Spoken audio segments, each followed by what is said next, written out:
اپنے ملک میں امن رکھو، روڈ پہ نکل کر غلط نعرہ نہیں لگانا، حالات خراب نہیں ہونا چاہیے۔ کیا مدد کر سکتے ہو؟ آسان طریقہ، 1450 سال پہلے رسول اللہ نے ہتھیار دیا، الدعاء صلاح المومن، دعا مومن کا ہتھیار ہے۔ روڈ پہ نکلنے کی بجائے 5 وقت مسجد کو بھر دو اور ظالموں کی بربادی کے لیے دعا کرے۔ ہتھیاروں میں جتنی طاقت نہیں ہے اس سے زیادہ طاقت اللہ نے مسلمانوں کی دعا میں رکھی ہے۔ لیکن بڑی معذرت کے ساتھ نہیں آتے ہو نا، مسجد کی طرف نہیں آتے ہو، سب طرف جانا چاہتے ہو، مسجد کی طرف نہیں آتے ہو۔ پھر کہتا ہوں کتے سے سیکھ لیا ہوتا، جب کوئی کتے کو ڈنڈا مارتا ہے تو کتا چلاتے ہوئے کسی اور کے دروازے پہ نہیں جاتا، کتا چلاتے ہوئے اپنے مالک کے دروازے پہ آتا ہے۔ کتے کو پتا ہے کوئی مار رہا ہے، اگر مار سے مجھے کوئی بچا سکتا ہے تو میرا مالک ہی بچا سکتا ہے۔ مسلمانوں، دنیا تمہیں اتنا پیٹ رہی ہے، دنیا تمہیں اتنا لوٹ رہی ہے، کتا پیٹنے کے بعد مالک کی چوکھٹ پہ آ جاتا ہے، تم انسان ہو کر کب آؤ گے مالک کے دروازے پر؟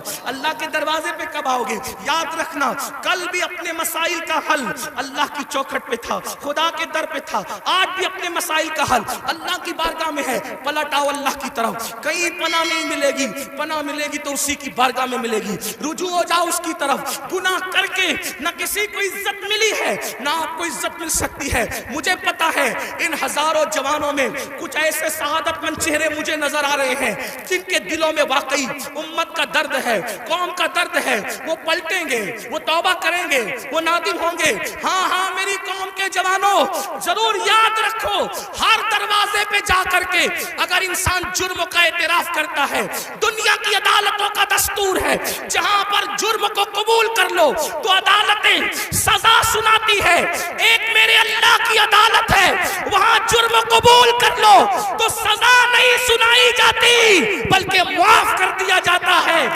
ہر جگہ کا دستور ہے کہ اگر جرم قبول کر لو تو لوگ ذلیل کرتے ہیں، یہ میرے اللہ کی شان ہے۔ جرم قبول کر لو تو یحب التوابین کا خوبصورت تمغہ گلے میں ڈال دیا جاتا ہے اور محبوب بنا لیا جاتا ہے۔ تو آؤ نا میرے بھائیو، اللہ سے دور کیوں ہو؟ وہ اللہ جس کا فرمان ہے کوئی میری طرف چل کے آتا ہے تو میری رحمتیں اس کی طرف دوڑ کر جاتی ہے۔ یاد رکھنا، لڑکا لڑکی کے ناجائز تعلقات میں کوئی لطف نہیں ہے، یہ توائی ہے۔ آؤ اللہ سے تعلق جوڑیں، کیا بات، آؤ اس کے قریب ہو جائیں۔ میں نے تو یہ بزرگوں سے سنا بھی اور محسوس بھی کیا، سب سے تعلق جوڑنا مشکل ہے۔ توجہ ہے؟ کیا بات جی حضرت۔ رضا نگر رامپور والوں توجہ ہے، گرد نواز سے آنے والے، سب سے تعلقات بنانا مشکل ہے۔ سب سے آسان اگر کسی سے تعلق بنانا ہے تو اللہ سے۔ جلدی ناراض نہیں ہوتا، توجہ، جلدی ناراض نہیں ہوتا، جلدی راضی ہو جاتا۔ رب کو منانا بہت آسان ہے، لیکن یہ میری قوم کی جفاکاریوں کا ماتم کون کرے؟ سب کو منانا چاہتے ہیں، رب کو نہیں منانا چاہتے، کیونکہ رب کی ناراضگی کی ان کے پاس اہمیت کیا ہے؟ سیٹ ناراض نہیں ہونا چاہیے، بیوی ناراض نہیں ہونا، حتیٰ کہ جن بچوں کو ہم نے پیدا کیا، جو ہم سے وہ بچے ناراض نہیں ہونا چاہیے۔ بچے کہے بیٹا ابا کھلونا لے کر آنا، بھول گئے تو کہتے بیٹا سوری، سوری بیٹا نہیں لا سکا، بھول گیا نا، کل لائیں گے۔ اس سنڈے نہیں لے کر کے چلے تفریح کے لیے، ہم بھی 50 بار سوری بول چکے اپنے بچوں کو، اس لیے کہہ رہا ہوں۔ ہاں لیکن آپ سے پوچھتا ہوں، اپنے چھوٹے چھوٹے بچوں کو منانے کی فکر ہے، وہ یار وہ رب، اب ذرا غور کرو اس کی نعمت پہ غور۔ چلے بات میں ختم کرنے لگا تھا، لیکن ایک بات بہت سوچنے کی ہے جی حضرت۔ اس کی نعمتوں پہ غور۔ اللہ تعالیٰ پیدا ہونے سے لے کے مرے دم تک ہمیں آکسیجن دیتا ہے، اپنے گھر پہ کیا بل آتا ہے مہینے کا؟ کیا بات، کسی گھر بھیجا اللہ پاک نے کوئی بل بھیجا؟ کچھ مانگا اللہ نے؟ اگر 8 گھنٹے ڈاکٹر آکسیجن لگائے نا تو اتنا لمبا بل آتا ہے کہ انسان سوچنے لگتا ہے کہ میں کہاں چلا گیا تھا۔ یہی ہے نا جی، ڈاکٹر نے 8 گھنٹے کی آکسیجن دی تو ہزاروں وصول کر لیا، ہے نا؟ اللہ تعالیٰ نے پوری زندگی آکسیجن ہمیں فری میں، کچھ مانگا؟ بولو کچھ مانگا اللہ نے؟ مجھے بتاؤ تو صحیح، کچھ مانگا اللہ نے؟ کچھ نہیں۔ یہ زمین اللہ نے دی ہے چلنے کی، آسمان کا سائبان۔ میرے بھائی جب سوتے ہو نا تو یہ کیڑے مکوڑے ہمارے ناک اور کان میں نہیں جاتے۔ 99% لوگوں کے کان میں کیڑے مکوڑے حالانکہ کیڑے کی فطرت ہے کہ جب سوراخ دیکھے گا تو اس میں گھس جائے گا. کیوں نہیں جاتے پتہ ہے؟ 60 فرشتے ہر انسان پر اللہ نے حفاظت کے لیے مقرر کر رکھا ہے. کیا حفاظت ہے. ناک اور کان میں کیڑے بھی نہ جائے میرا اللہ بچاتا ہے.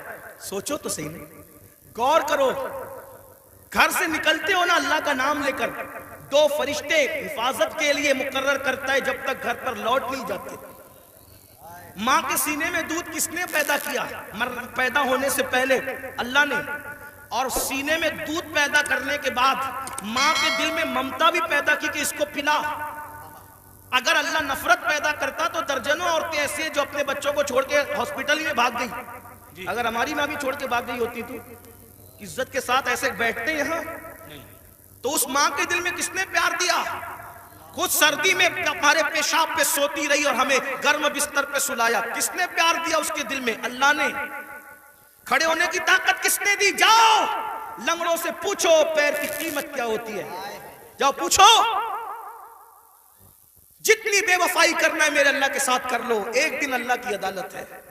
اندھوں سے پوچھو آنکھ کی قیمت کیا ہوتی ہے. اگر اللہ آنکھ چھین لے اربوں خربوں روپے بھی دے کر کے تم اخیارے نہیں ہو سکتے. اسی کی دی ہوئی آنکھوں سے اسی کی نافرمانی, اس کے نبی کے دل پہ کیا گزرتی ہوگی؟ سوچو تو صحیح. جا کر کے پوچھو زبان کی قیمت کیا ہوتی ہے, جس کی آواز نہیں نکلتی, جس کو منہ نہیں ہے. اتنی ساری نعمتیں لے کر بیٹھے ہو, پھر اس سے بے وفائی. اقبال نے کہا تھا بتوں کو تجھ سے امید, بتوں سے تجھ کو امیدیں, خدا سے نامیدی. مجھے بتا تو صحیح اور کافری کیا ہے؟ کفر کس چیز کا نام ہے؟ کہتے ہو اللہ نے ہمیں دیا کیا؟ میں نے کہا لگا قیمت آنکھ کی, لگا قیمت کان کی, لگا قیمت زبان کی, لگا قیمت کڈنیوں کی, لگا قیمت خون کی. ارے جن کو ڈائلیسس کیا جاتا ہے ان کو کتنے روپے ہر مہینے خرچ کرنے ہوتے ہیں. میرا اللہ روزانہ تازہ خون پیدا کرتا ہے. کچھ مانگتا ہے اس کے عوض میں؟ کچھ نہیں مانگتا. پھر بھی اس سے بے وفائی. کب تک ادھر ادھر بھٹکتے رہو گے؟ موت ہے. کب تک اس سے جفا کرو گے؟ موت ہے. کب تک اس کو ناراض کرو گے؟ موت ہے. میرے بھائیوں اتنا سوچو, دنیا میں اتنا دیا ہے, آخرت میں کتنا دے گا؟ وفادار تو بن کے دیکھ, وفادار تو بن کے دیکھ. سب کے لیے روئے ہونا, کبھی میرے اللہ کے لیے بھی رو کے دیکھ. سب سے دوستی کا ہاتھ بڑھایا نا, کبھی اس کے بھی دوستی کا ہاتھ اس سے بھی بڑھا کے دیکھو. کبھی ادھر بھی قریب آ کر دیکھو. میں پورے یقین سے کہہ رہا ہوں جس دن تم اس کے ہو جاؤ گے تمہیں کسی کی دعا کی ضرورت بھی نہیں پڑے گی. تم خود جس کے سر پہ ہاتھ رکھ دو گے اس کی قسمت بدل جائے گی. جس کے گھر میں تم جا کے بیٹھ جاؤ گے برکتوں کا نزول ہوگا. اس کے ہو کے تو دیکھو. آسان ہے اس کا بننا. گناہ سے نکلو, توبہ کرو, اللہ کو مناؤ, اللہ کو گڑ گڑاؤ, اللہ کی بارگاہ میں گڑ گڑاؤ, آہو بکا کرو. سب کے لیے رو چکے, اس کے لیے رو کے دیکھو کتنا سکون ملتا ہے. سب کے پاس گڑ گڑا چکے, اس کے پاس گڑ گڑا کے دیکھو کتنا قرار ملتا ہے. سب کے یہاں عرضیاں لگا چکے, اس کی بارگاہ میں عرضیاں لگا کر کے دیکھو. آخری جو بات کہنی ہے سنیں. ایک بہت خوبصورت جوان تھے, حضور علیہ السلام ان سے پیار کرتے تھے کیونکہ جوانی میں وہ سردار بن گئے تھے. سردار کس کے؟ قبیلے کے, قبیلے کے سردار بن گئے تھے. اس خوبصورت جوان کا نام حدیث میں دہیہ کلبی آتا ہے. بنو کلب کے سردار تھے, دہیہ نام تھا, دہیہ کلبی. حضور کی تمنا تھی یہ جوان سدھر جائے. یہ جوان, حضور جوانوں سے بہت پیار کرتے تھے اور جوانوں کے سدھرنے پہ حضور کو بڑی خوشی ہوتی تھی. اور حضور علیہ السلام جن جوانوں کے پیچھے قوم ہوتی تھی ان جوانوں کے لیے بہت دعائیں بھی کرتے تھے, اس لیے کہ جوان جوان ہوتا ہے. حضور کی خاص توجہ جوانوں کی طرف تھی. دیکھو حضور علیہ السلام کے صحابہ حضور کے پردہ فرمانے کے تقریباً آدھی صدی تک کے لوگوں کی رہنمائی کرتے رہے, بلکہ پونا صدی تک. تو جو لوگ سب جوان تھے تبھی تو نا. سعد ابن ابی وقاص اس وقت جنگ میں شریک ہوئے جب ان کے چہرے پہ داڑھی بھی نہیں نکلی تھی. مولا علی 9 سال یا 8 سال کی عمر کے تھے جب آپ نے کلمہ پڑھا.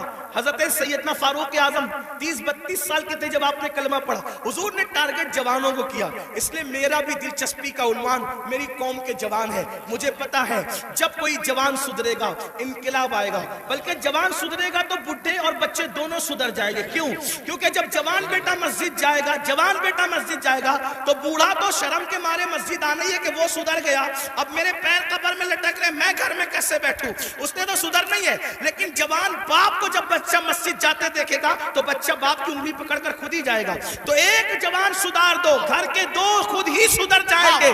اس لیے اقبال نے بھی جوان کو ٹارگٹ کیا, کہتے نہیں تیرا نشے من قصر سلطانی کے گنبد پر, نہیں تیرا نشے من قصر سلطانی کے گنبد پر, تو شاہی ہے بسیرا کر پہاڑوں کی چٹانوں میں.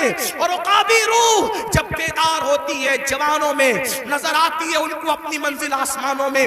چھوڑ دو گناہ, اگر جوانی میں گناہ چھوڑ دو گے اللہ کے محبوب بن جاؤ گے, اللہ کے مقبول بن جاؤ گے. جوانی میں گناہ چھوڑ دو گے, توبہ کرو گے, جنت میں رسول اللہ کا پڑوس نصیب ہوگا. اگر جوانی میں گناہ چھوڑ دو گے اللہ بڑھاپا عزت سے بھرپور کر دے گا. جو لوگ جوانی میں گناہ چھوڑتے ہیں اللہ انہیں عزت والا بڑھاپا عطا کرتا ہے, وقار والا بڑھاپا عطا کرتا ہے. تو یاد رکھیے. اور پھر یہ سب کے سب جوان, مجھے بہت خوشی ہوتی ہے کاش کہ یہ جوان, میں آپ کو یہ نہیں, دیکھیے ایک مشورہ دیتا ہوں علماء کرام, اگر میں غلطی کروں تو میری اصلاح کریں. میں آپ کو لباس بدلنے کے لیے نہیں کہہ رہا ہوں, آپ کوئی لباس پہنیے شریعت کی حد میں رہ کر, توجہ, شریعت کی حد میں رہ کر آپ کوئی لباس پہنیے. آپ کو میں دل بدلنے کے لیے کہہ رہا ہوں, کردار بدلنے کے لیے کہہ رہا ہوں. ہمارے یہاں لباس, جبے کبے کرتے کی وہ اہمیت نہیں ہے جو خشیت ربانی کی اہمیت ہے. لباس کوئی ہو, دل خوف اور خشیت والا, سر پہ امامہ ہو یا نہ ہو, لیکن کردار متاثر کرنے والا. کھانے سے پہلے آپ کی طبیعت میں نمک چکھنے اور نہ چکھنے کی طرف دلچسپی ہو یا نہ ہو. میں سنت کو حقیر نہیں سمجھ رہا ہوں, واللہ کبھی نہیں, لیکن آپ سے کہہ رہا ہوں آپ کی طبیعت میں کھانے سے پہلے نمک چکھنے پہ دلچسپی ہو یا نہ ہو, لیکن عشق رسول کی لذت کی طرف آپ کی دلچسپی ضرور ہونا چاہیے. اہمیت اس طرف ہے